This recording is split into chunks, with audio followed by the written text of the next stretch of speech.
국내 증시가 마침내 새로운 고지를 넘어섰습니다.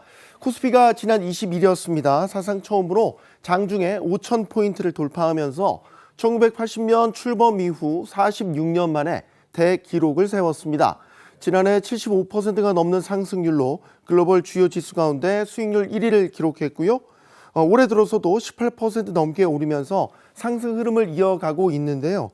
그동안 국장 탈출은 지능순이라는 말까지 나왔던 만큼 이번 상승은 국내 증시가 한 단계 올라섰다는 평가가 나오고 있습니다. 네, 우리가 정말 이게 가능할까, 될까 이런 얘기 참 많이 했었는데 정말 이루어졌습니다. 그렇다면 이제 시장의 관심은 넘었다 보다 이걸 어떻게 지킬 수 있을까, 이 흐름을 유지할까 이렇게 될 것 같은데요. 네. 이번 상승 어떤 힘이 가장 컸다고 보시는지요? 역시 핵심은 반도체라고 볼 수 있겠습니다.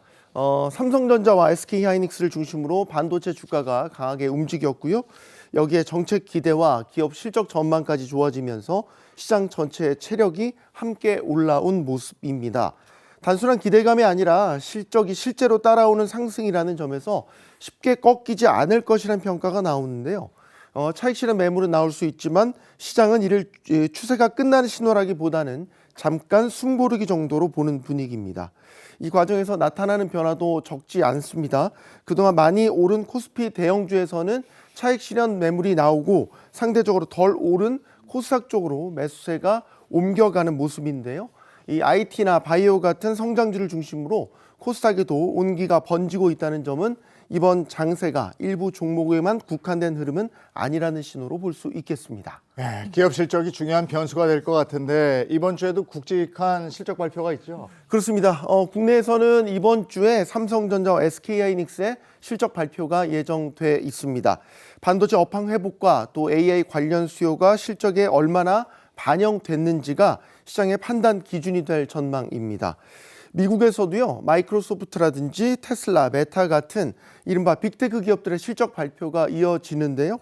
AI 투자를 계속 늘리면서 수익성을 유지하고 있는지가 글로벌 증시 전반에 영향을 줄 수 있겠습니다. 네, 사실 그동안 국내 증시는 미국 시장 영향을 굉장히 많이 받았었는데요. 이번 주 뉴욕 증시도 변화가 좀 있다고요? 네, 그렇습니다. 일단 지난주에 뉴욕 증시를 보면 그린란드 이슈를 둘러싼 미국과 유럽연합 간 갈등이 이로 인해서 변동성이 컸던 한 주를 보냈죠. 하지만 또 트럼프 대통령이 한 발 물러서는 모습을 보이면서 결과적으로 보면 3대 지수 모두 약보합 수준에서 마무리를 했습니다. 그리고 이번 주 가장 큰 일정은 바로 FOMC 회의 일정이 되겠습니다. 시장은 금리 동결 가능성을 거의 확실하게 보고 있어서 그 결과보다는 파월 의장의 발언 톤을 확인하는데 관심이 맞춰질 것으로 보입니다. 네, 파월 의장의 발언 톤, 그다음에 다음 차기 연준 의장 인선에 더 민감한 반응을 보이지 않습니까? 네, 그렇습니다. 발표가 임박한 것으로 전해지고 있죠. 현재 유력한 후보로는 릭 리더, 또 케빈 워시, 크리스토퍼 월러가 거론되고 있는데 최근에 예측 시장에서는 블랙록의 릭 리더가 지명 확률 1위로 올라선 상태입니다.